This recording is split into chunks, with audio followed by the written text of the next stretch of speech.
put particular importance on the acknowledgement of the First Nations. I've been doing a lot of work documenting Aboriginal art on some rare sites lately, and I have increasingly massive respect for a culture that was not recognised by the British when they came to Australia, and increasingly turns out to be one of the world's most important art movements.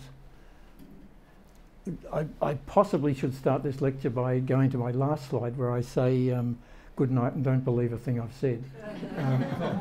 Because even Charles's advertising turned out to be false advertising.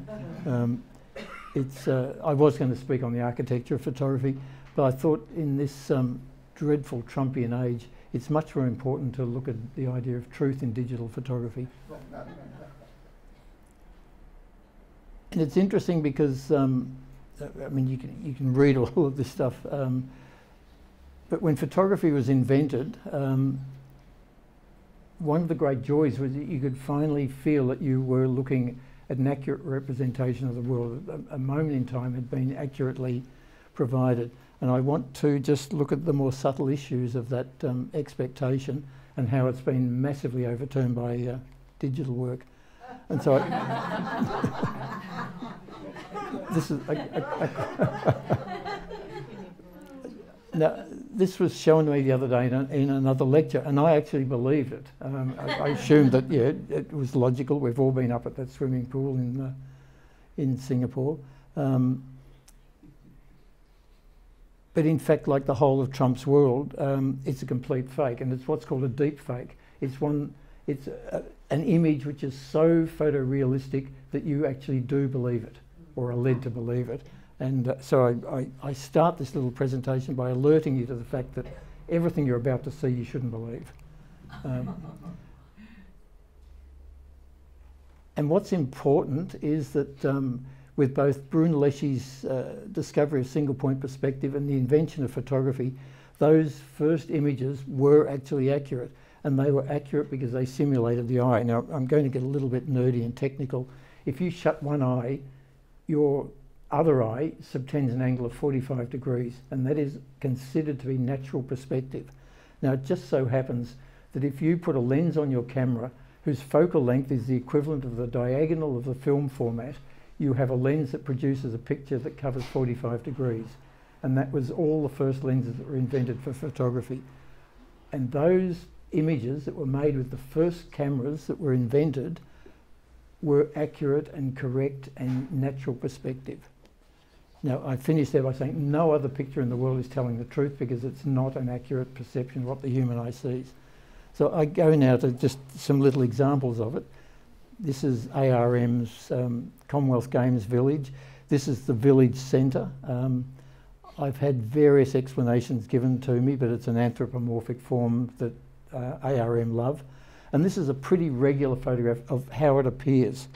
But the one that I like is this one, which is a complete distortion of the truth, but has what I call the memorable qualities, which make an architectural photograph attract attention to itself and then attract attention to the client, and then hopefully enable that client to pick up more work because they're doing memorable work.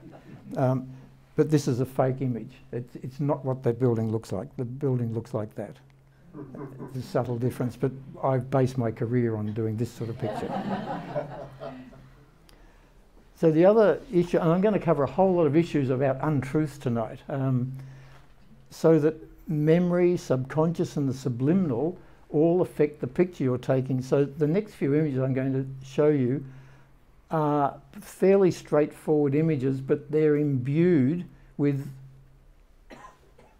when I am making a composition, all these memories and subconscious and subliminal other referencing images are put on them. So the image itself is straightforward, but the meaning that I've imbued it with is not. So here we go to the Murray Man, which has just recently been reploughed. This is from 6,000 feet, flying around in a Bonanza with a 300mm lens.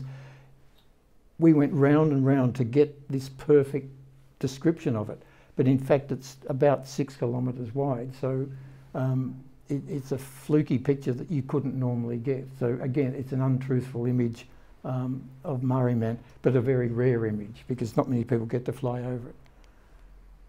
Equally, before I was an architectural photographer, I was an advertising photographer, and to my shame, for 7 years I did all the Marlboro cigarette photography. And so this is another fake image. This is not people mustering horses at Yanakie. We got them drunken out of the pub and said, round up a few horses and go chase them through the water. So again, my whole advertising world was based on me being up in a cherry picker and creating these fantastically beautiful images, but it's not real. It's not how they round up horses. It's not what you do down at Yanakie. I've been, apart from my commercial work, I do a lot of my own projects, and one of them has been trying to build a body of work which documents Australia from the air, and the rationale behind it is to evoke the spirit of the mapping of the Western Desert dot painters, but using photographs. And this, in fact, is Lake Eyre at 500 feet. And as it dries out, you get these smudges that, to me, in fact, what I'm photographing is an artist drawing oil paint across a canvas. It's not Lake Eyre or Katarthanda. And equally, just down the road at St Kilda Beach, is that same approach going over in a helicopter. You just see these little tiny dots, and it's both representative of the windsurfing that happens on St Kilda Beach, but to me it's reaching a whole other level. And so this is a quite extraordinary picture. I was flying with John Clements, the architect from Jackson Clements Burrows, who's an incredibly good pilot in a very fast, specially hotted up Bonanza. And we were actually returning from Lake Ayrshute and went over Lake Torrens. And I got this quite extraordinary picture of Lake Torrens drying. And the point I want to make about it is that it's drying every day. And so this picture only exists for the fraction of a second that I took it, because if you went back an hour later, another bit would have dried and you wouldn't get it. So yes, it's a truthful picture, but only of a very tiny moment in time.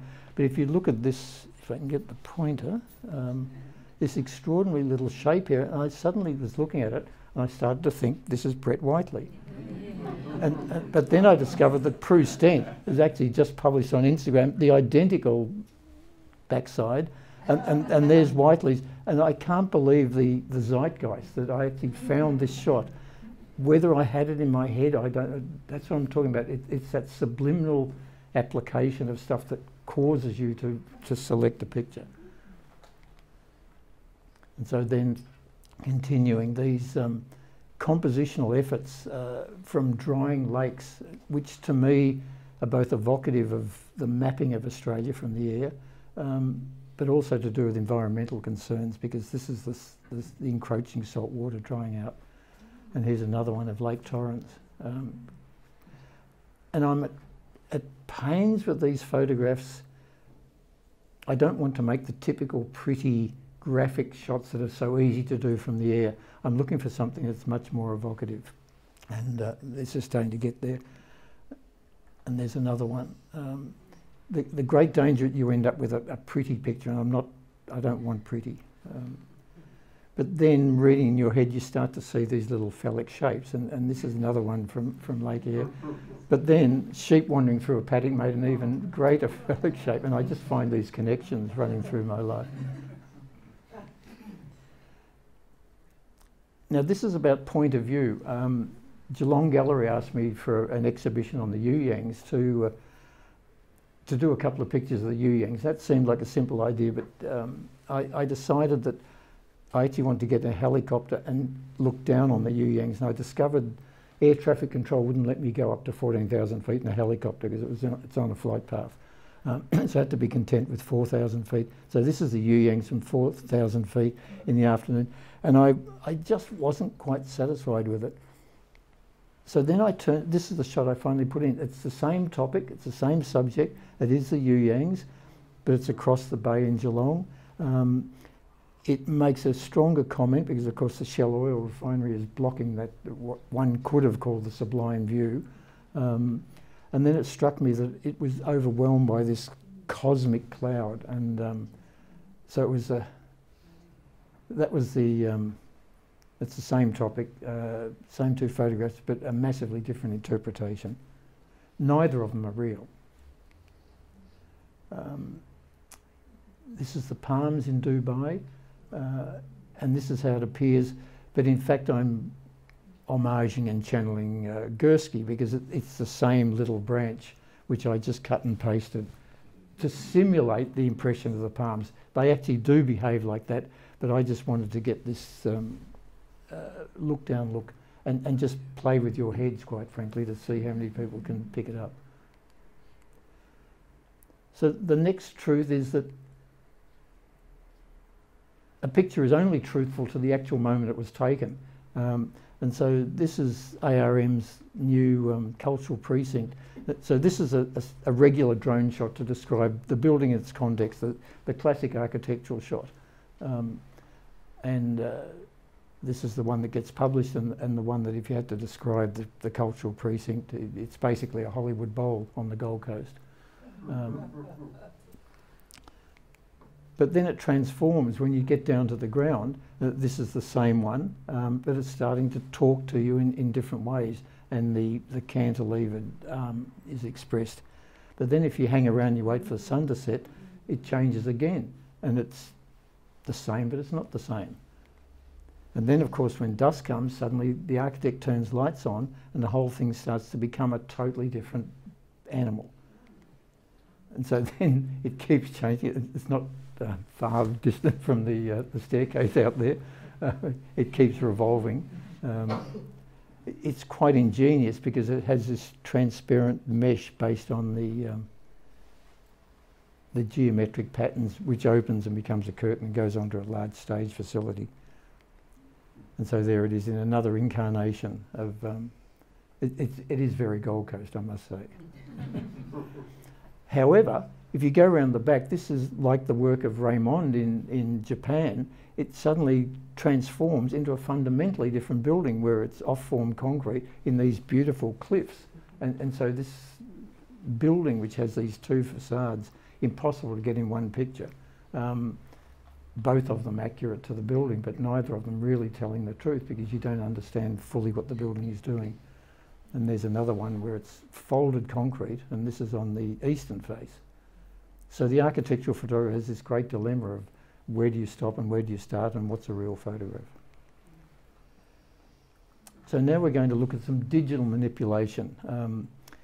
I was commissioned to photograph Lake Amadeus, and I was up there with my teenage son, and we were hopping around. I didn't go up there to shoot Uluru, but I couldn't resist. I was so annoyed that the sun didn't come out on this cloudy morning, and so I thought, I'll just hang around and see what I can get. But if you wait long enough and you think about it hard enough, you can turn it into this by just processing the raw file in a slightly different way, and suddenly it has the drama that I wanted to evoke. So again, these are the Olgas, and this is a telephoto lens at sunset, and it took a lot of driving around the outback to actually find this angle that expressed the shape and the form of them. That again, I didn't want pretty. I made a little mistake. I normally would always put the horizon through the middle of the picture. I was seduced by the colour and the romance of this, I must say. But the next morning, with a 1000mm lens out of a helicopter, I got exactly the same rock formation, but a fundamentally different look at it from the air, going round and round, actually in the helicopter.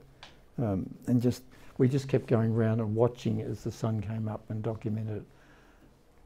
As I said before, if you're not on a standard lens, then every other photograph is really not telling the truth, and neither of these shots are telling the truth.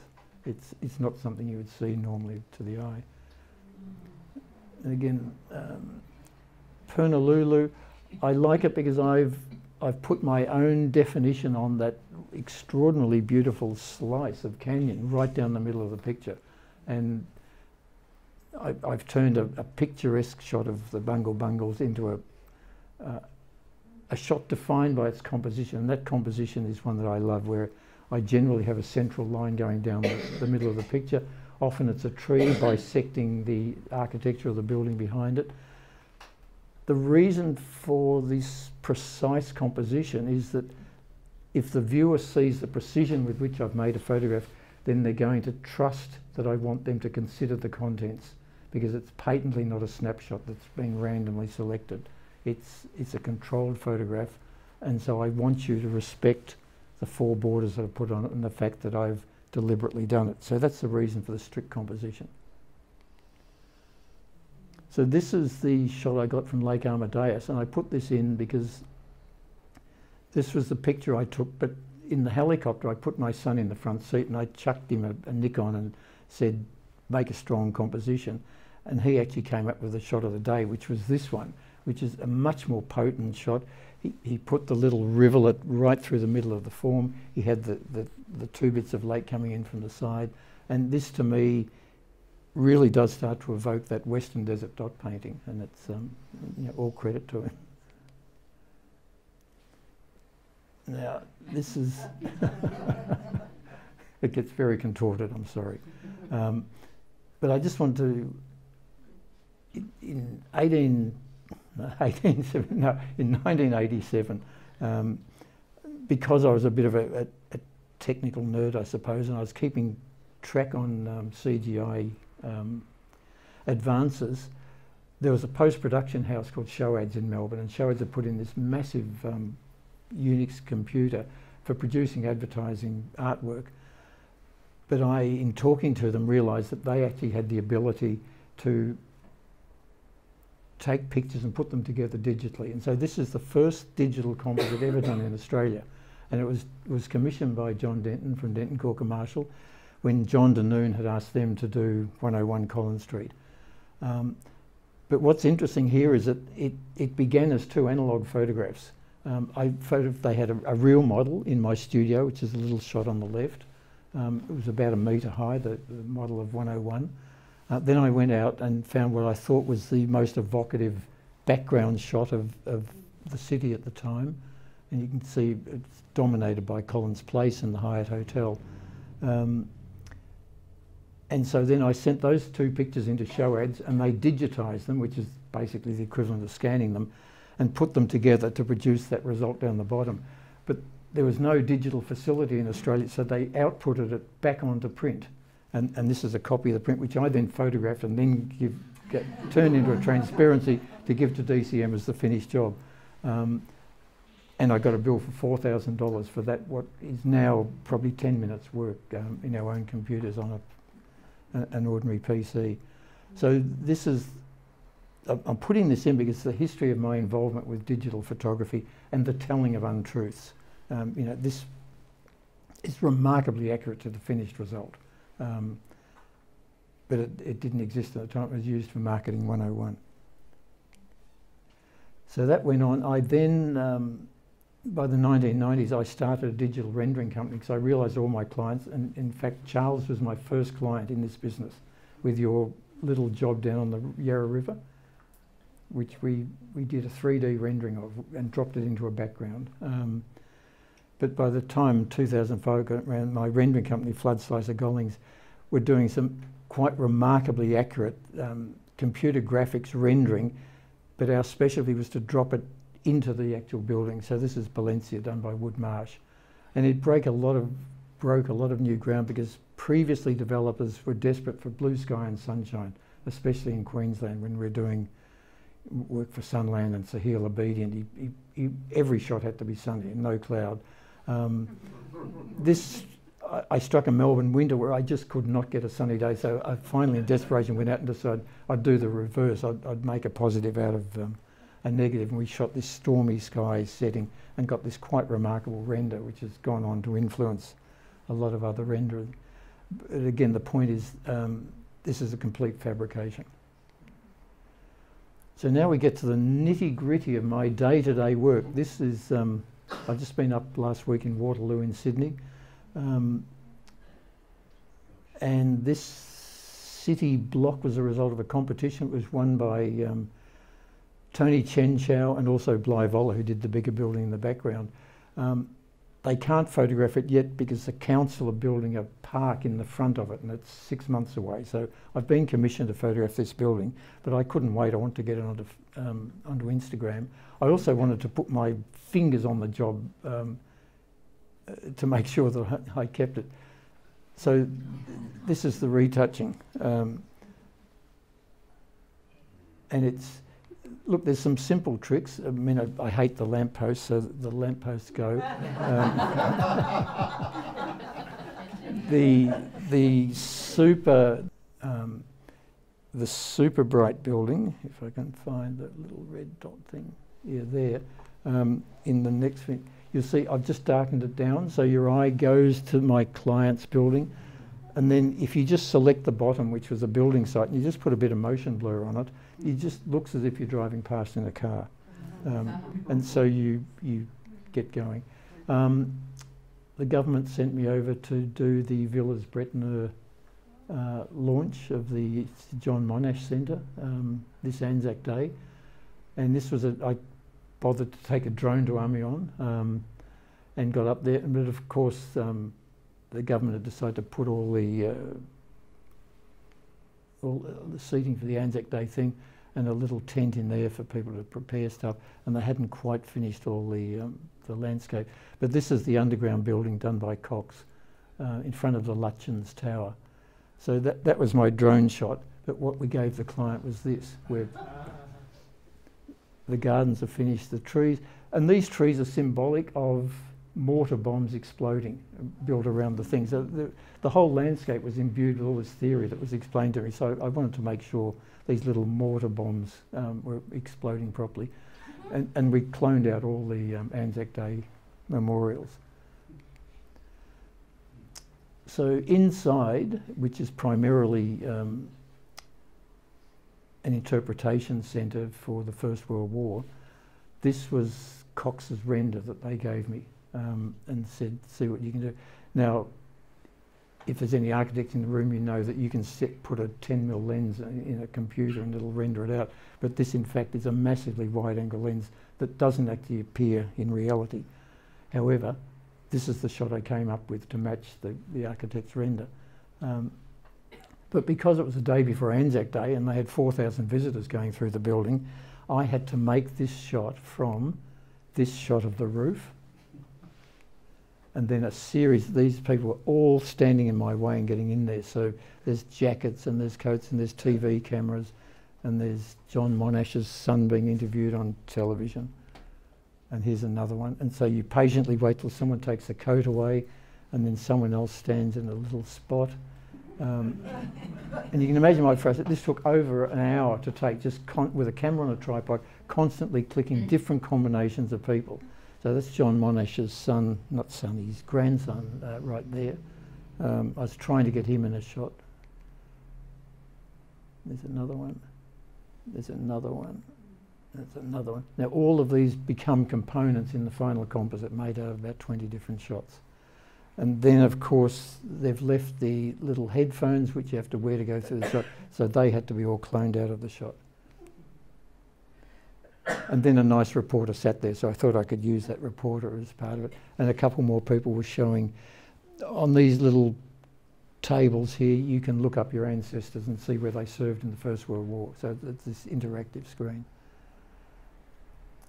So just recently, Mike Walsh, if any of you are old enough to remember Mike Walsh on television, he's now a curmudgeon who owns Her Majesty's Theatre, and we're illustrating a book on the theatre and the history of it. But of course they had Beautiful on there and the whole front of the building was covered in advertising signs. So it took this many photographs to make that front cover that I just showed you. Those people didn't exist. He didn't have enough lighting on the front of the buildings. All under there had to be exposed differently and the lighting boosted. So you can see how black it was under there. And then because of the flare from the sky, I put my hand in the shot to just get the bottom bits. So all of these are digitally assembled to make that picture. And then he's rejected as the front cover because he said it looks too much like Her Majesty's in Adelaide, and he wants me to go back on tomorrow night, in fact, to take a picture of a house full sign which they think should go on the front cover. So as a result of all that effort. Anyway. This is the reality of BVN's Bangkok embassy. We had some bad weather. We also had some good weather. So this was the reality, but it was looking pretty boring and I wasn't very happy with it. So I just hung around, and then suddenly they turned the lights on and I got this quite spectacular shot of this quite moody background building out of brick with the entranceway that attracts your eye. So it's just a simple case of hanging around and optimising the building. So this is Rem Koolhaas's Zen Pavilion. There's a new one going up this week.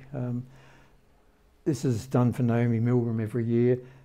I always have to photograph it on the, it's usually the Monday night and they open on a Tuesday. They were running late and this is what I had to do the final publicity photos. So this is what we delivered to the client. And then that night we get this evocative shot which actually looks back and shows it in the Melbourne setting. And this in turn is made up of an exposure for the background, another exposure for the little red undercover, and another exposure for the people at the opening. But it comes together and becomes the defining shot. So that's it in the Queen Victoria Gardens. And then Naomi donated it to Monash University out in Clayton. So this is its new setting, and I was then commissioned by Monash to photograph it again as another incarnation. And this time, of course, it's set in a grove of gum trees, and you can play around with it with it's sitting in this dappled light. So that's, and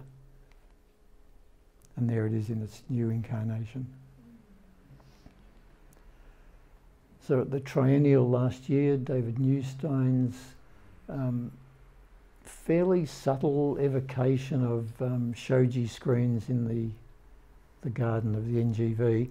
Again, massively running behind. They couldn't get rid of the builders. The paving is damaged, there's rubbish bins, and that's what we delivered. This is another drone shot with me flying a drone over the CBD, slightly illegally. But that's the retouching. This one is fascinating.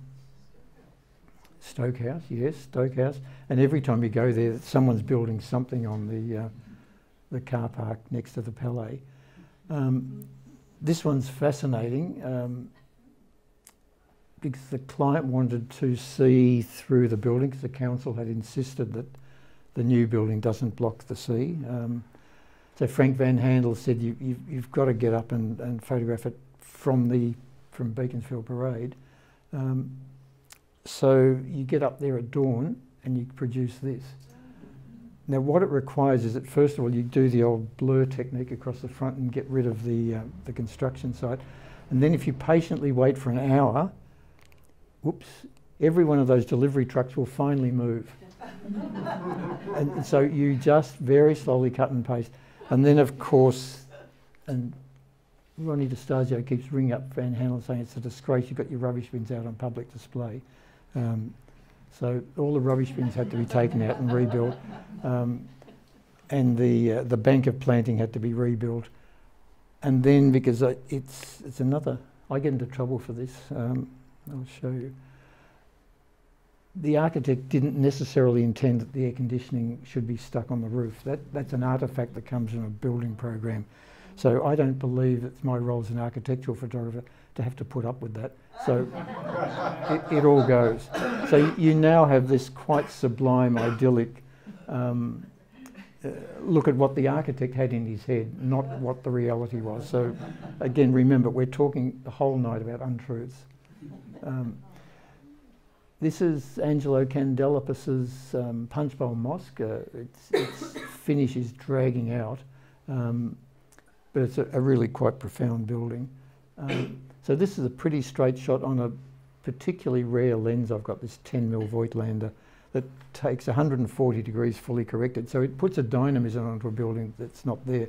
And you can see I've got up on this little concrete ledge and I'm precariously standing, hand-holding the shot. And to get it in, I had to tilt the camera up. But this is what we gave the client. So the building's been stood up. I've got rid of the concrete edge. I've adjusted the way your eye reads the building. I had my assistant with a remote control flash gun hiding inside there and lighting up the entranceway, so your eye is led into it. and then this, from another exposure of the storm clouds, because again it was bad weather in Sydney, I can put a dramatic sky in, and then you very delicately lighten the middle of the picture so your eye is drawn in. So just to remind you, that's the reality, and here's what gets published. And it's, I get a thrill from optimising a piece of architecture like this so that it really does become memorable. And this is the interior, a quite extraordinary, one of the best religious interiors in Australia, a series of little mini concrete domes and surrounded by a timber dome. But of course they've run out of money, like the Melbourne Mosque, and the builder had just built a temporary fence there. So we come in and we completely rebuild the architecture. So this becomes the definitive shot of the mosque. Melbourne Grammar, the new science building, quite extraordinarily lavish building for a secondary school, I must say. Again, we're always called in before the buildings are finished because architects are desperate to jump the gun and get advanced publicity. So there it is, finished. We keep a lot of stock grass, which we drop in. Most of our grass comes from Parliament House in Canberra because it's got the biggest slabs of grass from various angles, and it's all perfectly, well, it was perfectly mowed till they've wrecked it with, where is that? Nonda Katsoulides, Buxton Contemporary. This is the reality. It took a lot of effort to get the Melbourne University Security to actually open those doors. You can see the extensive work on the footpath, and that's what we presented to the client. So we cleaned up the footpath. We went inside and lit the interior and made the entrance inviting. The sun came out in the course of it. We waited for a red clock. So this is the defining shot. Now, interestingly, again, they wanted me to shoot the interior before it was fitted out. And so by slightly blurring the figures and again using that extraordinary 10mm lens, it seemed to me that the interest was in the concrete roof. But there's a history to the way I got to this shot. Years and years ago, when Andrew Anderson's did Heidi 3, again, he wanted it shot before it was finished. So I came up with the idea, and he wanted to demonstrate these moving walls. So I got all the curators to basically get in there and pose as a tableau and to demonstrate. They walked anarchically through the shot. It was still full of the packing crates. But the shot comes together a bit like when I was a kid, there was a cover of the Australian Carpenter. And it was a cartoon of little carpenters building an Aussie home, and they were all over the place. And this was my homage to that Australian Carpenter picture. But drawing on my memory of how successful that was and knowing that Nonda wanted his building finished, we did the same technique. Just got them while they were installing the art to move through it. It's the same person, just cut and pasted. And I quite like that little joke. And there again, we had to populate the entranceway, and the packing crates are still there. But collectively, and with the right combination of blur, so you're not really looking at the people, you're tending to look through it to the architecture, you get a very convincing shot that's been occupied. And again, I had two, maybe three curators here, but there's a particular blur speed of a 15th of a second, so you get these elegant shapes, and you can make a photograph basically out of nothing.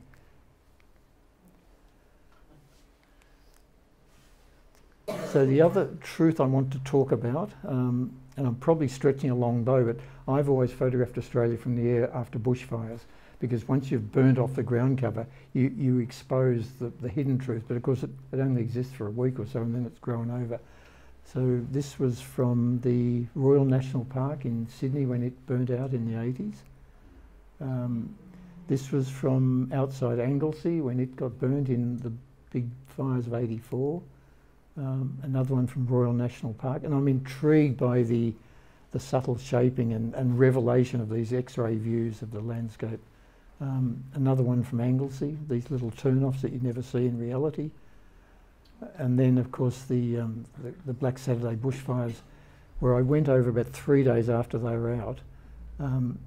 with the intention in my head to shoot a black and white exploration of the graphics of what the bushfire does. I wasn't interested in documenting the tragedy. I didn't want to photograph people's houses. I just wanted to look at the landscape and what was revealed. But I came across this rare acre site of a particular genus of pine tree whose ash, when it falls over and burns out, is orange. And so what you're looking at is an absolutely accurate picture of what's turned into a sort of a Jackson Pollock, a quite remarkable description. Didn't exist anywhere else in that Kinglake area. And then I found this one 2 or 3 years later. I was going back through the files and I found a more subtle version of the same falling over trees. So these are hidden landscapes revealed as a momentary truth. And then of course this extraordinary canola field from a helicopter as I flew over. So this is as part of the Venice Biennale in 2010. I wanted to photograph the world's largest holes because I had this idea that we were digging up Australia in the west coast to build Australia on the east coast, and we did it all in stereo. So this is the Kalgoorlie super pit. Ironically, this was an underground mine until Alan Bond brought it over, and his big idea was to dig it out as a super pit. And as they uncovered the underground mines, all the props, which had been from a forest outside Kalgoorlie, are now discarded, certainly outside the place. But why I'm showing you this is that as they dig out the overburden and they dump it, and every one of those little bumps is one Terex truckload of overburden, but they're going through different layers of mineralisation in the earth.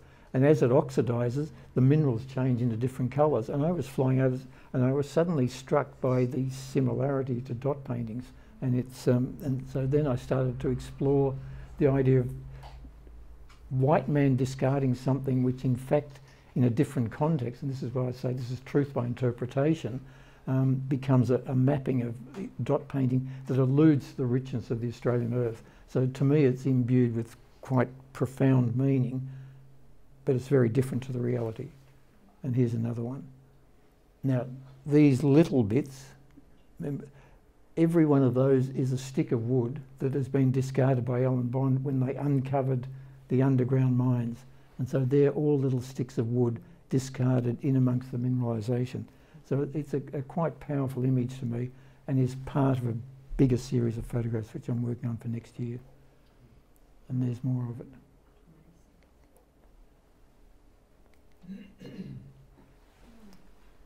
So I've just been photographing the Kimberley and trying to reinterpret these 30,000-year-old Aboriginal rock art, and these are Bradshaw figures in the northwest Kimberley. I'm not allowed to state where it is because for political reasons, but this is one of the most profoundly beautiful little flat pieces of rock in the middle of the forest in the Kimberley. But I was photographing mid-century modern houses on the Gold Coast and came across exactly the same Bradshaw figures painted on someone's doorway. So this is these extraordinary coincidences that one comes across in life. So then there was a discovery made about 3 years ago by an archaeologist flying over in a helicopter of this completely unknown Aboriginal rock art cathedral, and the ABC got in there and put about 30 seconds worth of footage down, and I tracked down through the archaeologist Ray Weir, who knew the sole surviving custodian of this particular piece of land, a lady called Auntie Margaret, and I got in touch with Auntie Margaret and we arranged that as long as she came with me, we could go to Jabiru and get in a helicopter and she would take me to this site and stay with me for 3 days while I documented it. These are the only known photographs of this site. It's 30,000 years old. It's had archaeologists from Monash University working there. It's unbelievably remarkable. They've had the guys from Lascaux Caves out here saying these are better than the Lascaux Caves. Never been seen, no one. Reputedly last visited about 200 years ago by Aborigines who by legend said they'd vaguely heard about it but didn't know how to get there. They think it was a ceremonial ground for the meeting of many tribes. Anyway, this is the reality. A shot that if you put your camera here, you'd get this picture. I had my son Sam with me and we were lighting it with little LED light sources and working through the night. So this is what we turned it into, to just make your eye go straight to the artwork. Quite amazing. There's a whole exhibition in this work. So I'm just running through a series in 1973 as part of my architecture history thesis. We decided to document the Gold Coast in response to Learning from Las Vegas. The book that just came out. And so we went there and we managed in about a fortnight of abysmally bad weather and a king tide and a lot of rain, I managed to document every single building on the Gold Coast. And then I went back about 30 years later, well that was in 73 and I went back in 2012 and did an exact, with the same lenses that I still had, I found exactly where these sites were and did a rephotography survey, and that's this shot to this day. So this is truth by date. It's sad, but it gets sadder as I show the rest of these shots. So this was the car park behind the hotel in Cavill Avenue, and there it is. And then of course it's been turned into the Paradise Centre. And I was standing inside that Toys R Us shop. And this was all measured out and it's trigonometrically correct. Looking in, I think the Paradise Motel is still there, unchanged to this day. But again, this is the car park. And here it is now, you're inside a bra shop. So I find this sort of rephotography is utterly fascinating as a way of documenting social change, including the abysmal tattoos on that girl walking past. So this was the aerial shot of Service Paradise. I think where that crane is was the round building called Focus, which I used to work for Buck and Laird and Borden, and I worked on this building that was going up, and there it is now. It's the exact same shot. So I've done a lot of rephotography. I just think it's a very important use for photography to allude to both change in urban planning terms, but in photographic terms, it talks about truth. 1973, and then replaced by this abysmal concrete architecture with no street facade at all. The sort of worst phase of probably the 80s going up in the Gold Coast. I think it's blander but a little more exciting now. And Paula Stafford, my mother used to buy her bikinis from Paula Stafford. I met Paula Stafford a couple of years ago. I think she's only just died. She was still there in the 90s and a bit doddery. But this was the view looking at her bikini show. And there it is now. Again, how the council ever let this concrete rubbish get built right on the corner of Cavill Avenue and the beach, I don't know. And again, a rare night shot. Night shots are so much easier now on digital, but this was a long exposure, probably 2 or 3 minutes to get Service Paradise Boulevard with those orange streaky lights, and there it is to this day. Amazing documentation and record. So I just want to run through the deep fake, which we alluded to in the beginning.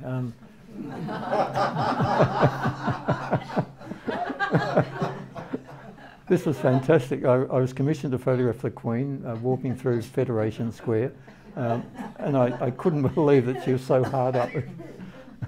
But and this is fairly convincing, although it was fairly roughly put together. But I just want to emphasise, in case you didn't get it, she's really touting the work. But it comes from this chap who was really desperate for a bit of money and had a rubber mask on of Her Majesty, and that was his sign.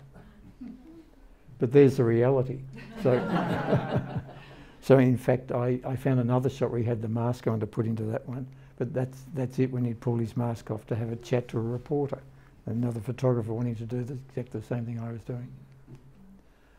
So this is Mr. Everywhere, Terry Wu, a famous cosmetic plastic surgeon in Melbourne, with his transvestite twin, and I had to take their portraits. In fact, it turned out that that was his wife. And this is a series of pictures. I keep going back to the Gold Coast. All the following shots don't exist at all. They've been constructed by me as tableaus to illustrate aspects of the Gold Coast. So again, with a locked-off camera, you get the purple head going past, and then you get the drug king in his golden Ferrari going past. So I cut and paste all the people I want, and I construct an image. And this is another one. I have a particular hatred of the light rail that they've put down the street. They've completely wrecked the boulevard quality. But again, I just lock off the camera on the street corner, and you just get all these people staring at me obsessively. Again, the little family picnic. This was originally started off as an ad for Sol, and but I got carried away with putting together all these little families sitting there. And then properly populating the beach. And these are fantastic because virtually every one of those pictures is a separate exposure. So hundreds of them are put together, and you know, every now and then it's fantastic exercise. And I just take bizarre delight in finding these little segues. And there's another one. And we're getting close to the end. The zoo in summer have a twilight at the zoo where everyone brings their blankets. And I had just taken off from Essendon Airport on a job and went past and was struck by this extraordinary conflagration of people at the zoo, minus animals. I guess they're listening to music or something. But then we turned around, we flew over Flemington Racecourse, and I got this quite extraordinary picture looking down on a crowd of people at a rock and roll concert. It's part of this series of photographs which I just love, but don't totally trust it. So thank you.